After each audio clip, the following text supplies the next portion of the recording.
Greetings, good day, and welcome. I'm Deanna, your favorite project manager, and today we're talking about project management pet peeves. I don't want to be over dramatic, but today felt like 100 years in hell and the absolute worst day of my life. Yes, I do love being a project manager. I have been one for officially 2 years now, but that don't mean I always love everything about it. If you are someone that is interested in project management, I want you to be mindful of the next few things we're going to talk about because you're definitely going to deal with them. Number one, and we started off with probably my most despised pet peeve, not even just in project management, but in general, but it's micromanagement. If you don't already know, I dedicated an entire video about avoiding micromanagement because, as I said, I don't like it. I'm the biggest hater of it. And if you are a micromanager, I need you to cut that out today. At this very second that you are watching this, cut it out. As I've also said before, I too am someone who used to practice micromanagement, which is why I am able to point it out and be like, no, don't do that no more. Don't do that. I have realized my mistakes. I have realized that micromanagement does not create any progress. It just creates more distrust amongst your team. Honestly, truly, breathing down somebody's neck like on a regular basis makes them listen to you less and less. Whoever is micromanaging, it's not doing what you think it's doing. I promise you. I promise you. Having and maintaining trust within your team is crucial for its success, and micromanagement shows the lack of it. You micromanaging someone means that you don't trust that they are capable of getting done whatever it is that you have assigned to them. So you have to keep like, hey, what are you doing? Hey, what's this? Hey, what does that look like? Blah, blah, blah, blah. Like, slow down, grab the wall, and let them do their job. Slow down, grab the wall. Pet peeve number 2, and again, even if you're not a project manager, you probably relate to this, but it's last minute changes. It's so nice when things are just running smoothly, everybody's checking off all their tasks, milestones are being hit, and then out of nowhere, you get that one email that turns all your plans upside down. I know, last minute changes are unavoidable. Sometimes last minute changes are necessary. However, that should not be a norm. It is so deterring from the progression of a project when last minute changes are always being enacted. So yes, there is a level of adaptability that comes with being a project manager, but with changes come different deadlines. It comes changing the scope of the work. It might change like how you allocate resources and such, and it just, oh my God, it's so frustrating. It's so frustrating to deal with that, and I don't understand why people continue to make last minute changes as if that's a regular thing. It should not be a norm. Especially when a last minute change, like as I said, changes the entire scope of the project. So then we have to start from scratch because all the work that we did doesn't relate to this change. Like you see where my frustration is coming from, right? Last minute changes will happen. However, I go out of my way to make sure they happen as little as possible. Pet peeve number 3 is unclear communication. I don't even know where to begin on how confusing some people can be. And like, it's really like deciphering a puzzle sometimes when it doesn't have to be. I worked as a pipe fitter, tastefully nude model. Sold RVs for summer. Cultivating and maintaining clear, direct, and concise communication saves so much time and avoids so many headaches. Like, y'all ever got an email from somebody and you was confused by it, but before responding, you asked like a fellow coworker or somebody to read it to make sure you wasn't bugging out? Yeah. Yeah. To maintain clear communication and make sure that nothing gets lost in the sauce. I've said it before, I'm about to say it again. I'll probably mention it again later on in the video, but it's to have a project management software enacted.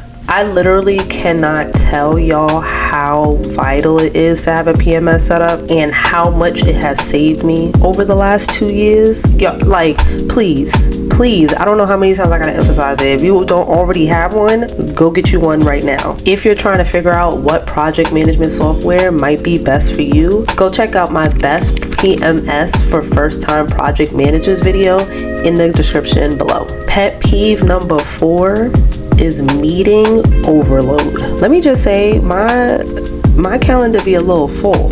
I gotta talk with a good number of people a good amount of times every day. Sometimes I'm having meetings that last like 20-30 minutes. I've even had ones that's only been 10 minutes long, which is like fabulous. But then there's some times where you need a much more extended meeting, so things are lasting for 2-3 hours. Like, oh man. And in those instances, I do understand they're necessary, but like, oh my god, the duration be going crazy. The only thing that I can say that really grinds my gears, you know what really grinds my gears? About meeting overload, it's not necessarily like, I mean, having too many meetings is a lot. Like, that's overload number 1. But for any meeting that I have to not actually be productive and like we're just there for the sake of being there. Like, you know, you ever had a class in college that like you didn't really have to be there?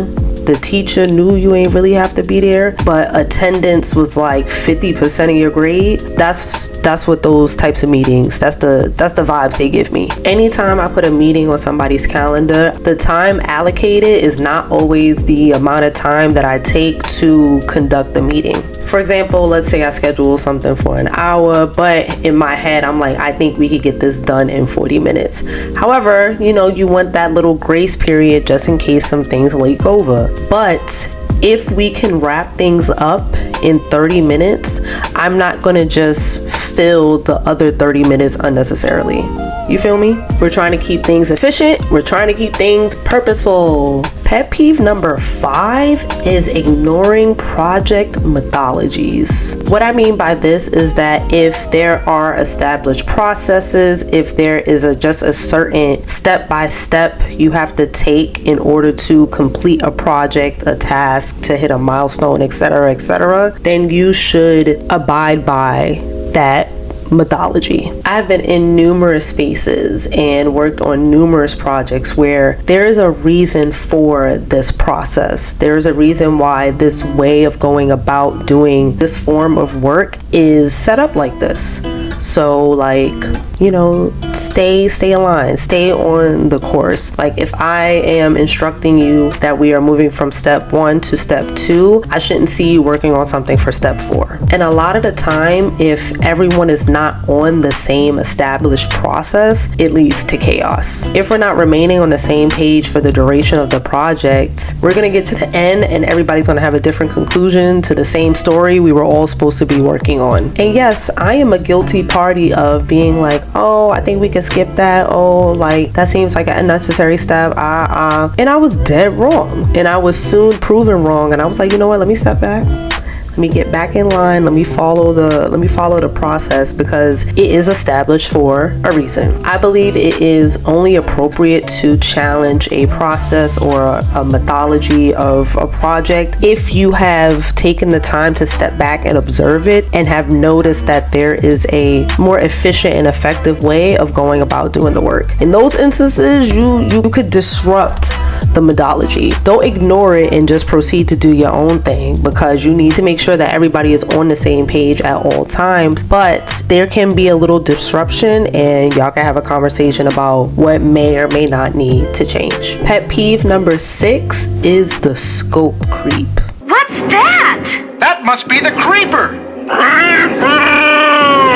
As a project manager, I never want to lead my team with an ever-changing scope. So initially, you know, we get started with the project, it's going good. We have a very concrete and concise focus of our scope of work, all the goals and milestones and everything has to be hit and such. And then you guys start having conversations and broaden the idea. And so you add a little bit more to the plate. So the scope widens a little bit. And all right, cool, you know, we're adjusting, we're re-getting things together, we're hitting different milestones now, and we have to add this in and take this out, but then double that up and all that good stuff. And then it widens again. And then before you know it, the project has doubled in size, but not the timeline or resources allocated for the project. You see why I'm frustrated, right? You see why this could get frustrating? No matter where you may be a project manager at, for any project, it is never a good idea to do the absolute most. Make sure that you are keeping every single component of the scope of the project as concise, concrete,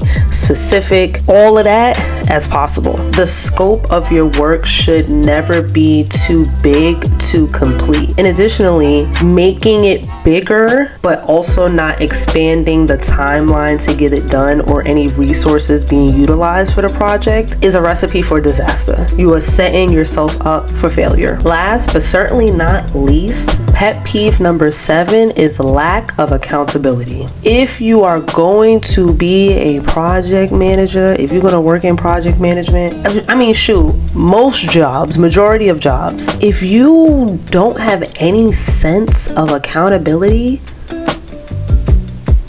you should not, don't apply to the project management job. Don't do it. We are all human. Odds are we are going to make mistakes. I get on here and talk about mistakes I've made in my job all the time, but I also talk about the things I did to correct said mistakes. I own up to the task, I own up to the mistake, and I move forward from it. And I make sure that my team is also progressing from and moving forward from this mistake or this task as well. If there's something you missed or a mistake that you made or a team member of yours made, y'all should be able to positively and constructively talk to each other about it and be held accountable to it. I can't promise that I won't be inspiring and heroic in the future. And I can't promise that I won't complain about it. Deal. Accountability is never ever a bad thing, and it's going to be vital for any project that you're leading as a project manager. Well, would you look at that? You made it to the end of this video. Thanks for watching. Sometimes goodbyes are a bitch. T-shirt idea. Goodbye stink.